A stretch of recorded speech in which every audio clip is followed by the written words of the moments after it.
بسم اللہ الرحمن الرحیم. السلام علیکم مائی ڈیئر اسٹوڈنٹس. ہم نے ڈیفوڈل پوئم کو پڑھا اور اس کی ٹرانسلیشن کی اور اس تمام لائنز کو ایڈریس کرنے کی کوشش کی. جس طرح سے اس شاعر نے اسے فیل کیا ہے, اسے دیکھا ہے, اس طرح سے بیان کرنے کی کوشش کیا ہے. اب اس کے جو کوسچن اینڈ آنسرز ہیں اس کی طرف چلتے ہیں اور کوسچن اینڈ آنسرز کی طرف میں ہم دیکھیں گے. جیسا کہ ہم آپ کو پتہ ہے کرتے چلے آ رہے ہیں کہ کوسچنز اور آنسرز میں پہلے اگر ہمارے پاس پری ریڈنگ میں کوئی کوسچنز ہیں تو ہم نے ان کوسچنز کو دیکھ لیا, اور نہیں تو پھر جو کوسچنز ہمارے پاس ایکسرسائز میں ہیں ان کوسچنز کو تو آئیں گے دیکھ لیتے ہیں.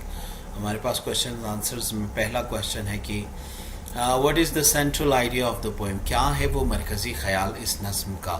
کہ مرکزی خیال کے بارے میں ہم بات کریں گے تو ہم یہی کہیں گے کہ مرکزی خیال یہ ہے کہ کس طرح سے انسان قدرت کے ساتھ جب ہوتا ہے, نیچر میں ہوتا ہے, تو وہ انجوائے کرتا ہے ان احساسات کو, ان محسوسات کو جو وہ کر رہا ہوتا ہے, اس میں کس طرح سے وہ کھو جاتا ہے قدرت کے ان رنگوں میں, کیونکہ کائنات جو ہے وہ رنگوں سے بھری پڑی ہے.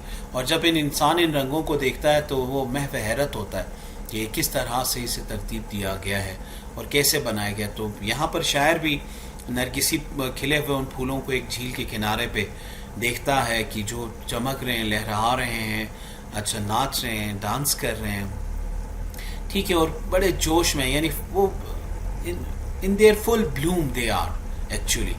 تو یہی چیز اس کی سینٹرل جو آئیڈیا اس کا یہی ہے اس پوئم کا, کہ وہ بتانا چاہتا ہے کہ شاعر نے کیا کچھ محسوس کیا اور کس طرح سے محسوس کیا اور نیچر کو کس طرح ایکسپیرینس کیا. What do the daffodils represents in the poem. کس چیز کو ریپرزینٹ کر رہے ہیں ڈیفوڈلس اس میں. تو ڈیفوڈلس اصل میں جو ہیں وہ شاعر کے ان فیلنگس کو, ان ایموشنس کو محسوس کر رہے ہیں, کو پیش کر رہے ہیں یہاں پہ, کہ جو وہ تنہائی میں جب محسوس کرتا ہے کہ وہ اپنی اداسی میں, اپنی پریشانیوں میں, تو یہاں پہ اس کی خوشی کی پریزنٹیشن ہے. یعنی ڈیفوڈلس کے آتے ہی وہ خوش ہو جاتا ہے, اس کا دل کھل اٹھتا ہے اور وہ بھی ڈانس کرنا, ناچنا شروع ہو جاتا ہے اس کے ساتھ. تو ڈیفوڈلس کیا ہوا, ایک سورس ہوا, ٹھیک ہے, ان کی پریزنٹیشن ایک ایسی سورس ہے جھیل میں کھلے ہوئے ڈیفوڈلس کی, جو شاعر کو تنہائی میں, اداسی میں, ویرانی میں, پریشانی میں, یا جب اس کے ذہن میں کچھ بھی نہیں ہوتا, وہ خالی ویکنٹ پڑا ہوتا ہے یا لیٹا ہوا ہوتا ہے, تو ایسے میں اسے خوشی سے بھر دیتے ہیں. ٹھیک ہے, تو یہ خوشیوں کی پریزنٹیشن ہو گئی, ڈیفوڈلس کا پریزنٹ کیا جانا اس میں. اچھا, کویشچن 3 کہتا ہے کہ what wealth do memories of the scene give to the poet.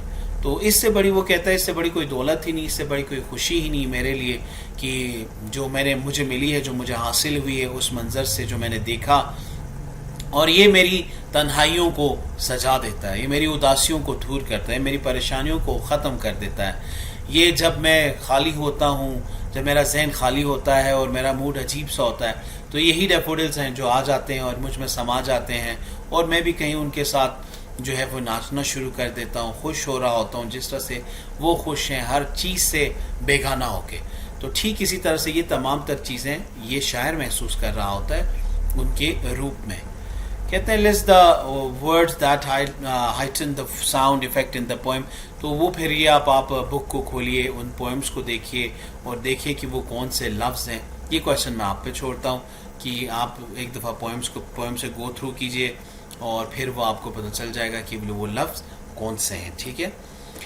And how has the poet heightened the impact of the poem by using the figurative language. دیکھیں figurative language وہ جو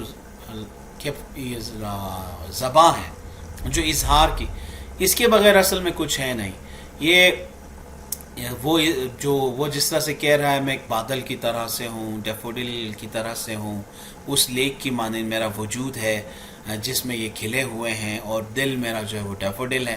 یہ ساری متشابہات, یہ تشبیہات جو دے رہا ہے, پیش کر رہا ہے, وہ کہ ٹھیک ہے کہ نہیں, یہ سارے کا سارا کیا ہے جو فیگریٹو لینگویج ہے, یہ سب جو استعمال ہو رہی ہیں. ٹھیک ہے, جس طرح سے وہ اس کہیں پہ وہ پرسونیفائی کر رہا ہے, کہیں سمبلی یوز کر رہا ہے, کہیں میٹافور یوز کر رہا ہے, کہیں کچھ.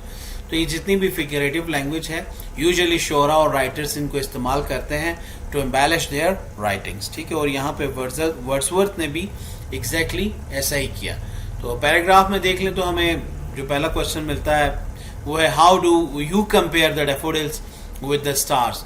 تو کیسے آپ, تو وہ کہتے ہیں the endless row of beautiful daffodils which is growing Besides the lake look like shining stars in the Milky Way.